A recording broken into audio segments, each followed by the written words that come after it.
Scarecrow movies must be like buses. You don't see any for ages, and in 1 week I see 2 Scarecrow movies, both of which are kind of tongue-in-cheek comedy ones.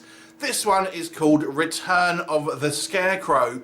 Now this one is written and directed by Walter Loades III, and I would say this one's a little bit smarter than Scary Crows, which is the other movie that I'd reviewed just a few days ago.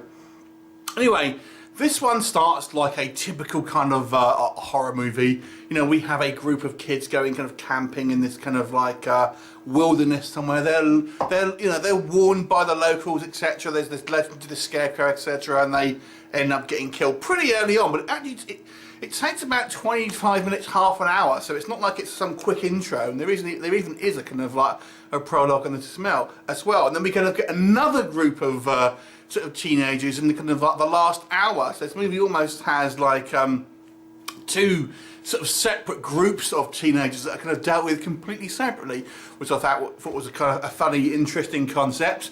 The interesting thing with this movie is that it starts off like a relatively straightforward horror movie, with our first sort of set of teens kind of getting dealt with, kind of like you've seen many other kind of horror movies and things like that. But then we go into our sort of our second group, and I guess our main storyline, and it takes a kind of a much more of a comedic approach to it.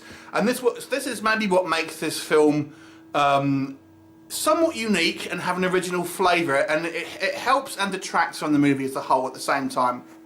And what happens here is the gag of this movie is that we have this killer Scarecrow running around that we've seen in the kind of the previous group. However, this time in this kind of our main bulk of the story, we have these kids that are camping in the woods, and then we have these 2 kind of local hicks that end up just decided they're going to dress up as scarecrows and kind of scare this kind of group of campers. These guys get separated. One of these 2 guys dressed as scarecrows ends up bumping into the real Scarecrow monster, thinking that's his friend, and ends up kind of hanging out with him and stuff like that. And the other guy keeps getting blamed for all these kind of murders that the real haunted Scarecrow has done. So that, in a way, is quite fun. I've got to say, it's quite a kind of a fun little concept, and maybe didn't make me laugh out loud, but certainly elicited a couple of chuckles here. And I almost wanted to see a little bit more of that. I actually felt that could have been played up a little bit more. I'd almost have this kind of maybe the guy being actually a bit more friendly with this kind of like this actual monster Scarecrow, which I found would be quite fun. Now the actual Scarecrow monster itself, I have to say, was maybe the weakest part of this movie, because I felt like it acted too like a man in a kind of a a Halloween costume. Ultimately, I would have liked to have seen his kind of like the way he acted to be a bit more unnatural looking.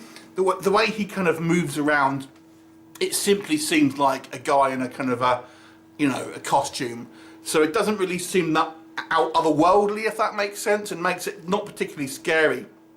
And this film is all pretty much set at night, so it at least has that kind of aesthetic, unlike the movie Scary Crows, which is all set in the day for some reason. But like I've said, although the Scarecrow in this one maybe looks a bit better again than Scary Crows, it doesn't quite go to the kind of like the spookiness like the old 80s movies Scarecrows or Dark Knight the Scarecrow, stuff like this. So it doesn't really work so much as a horror, more of just a horror comedy with this kind of high concept idea, which admittedly was quite fun. This movie also tries to be somewhat meta, having a bit of commentary on the tropes of kind of horror films and stuff like that. It still can't escape actually doing some of these tropes itself, but nonetheless, it does make an attempt at being somewhat meta in regards to maybe who dies and stuff like that. The resolution is a little bit weak, I have to say, and the kind of how this character is, the Scarecrow character is dealt with.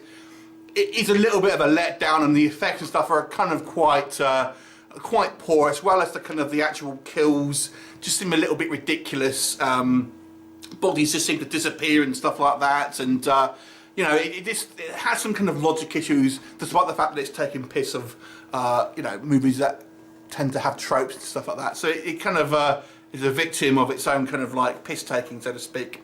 But overall, I've got to say I enjoyed the concept of this movie actually quite a lot, and it does make it for a kind of somewhat of a unique flavour. And I mean, scarecrows are a kind of definitely a subgenre, and it's one that I enjoy quite a lot. And the 80s movie Scarecrow is actually one of my favourite horror films of all time, and you know, it's kind of nothing's ever touched that, and this doesn't touch it, but I still kind of enjoyed it for what it was.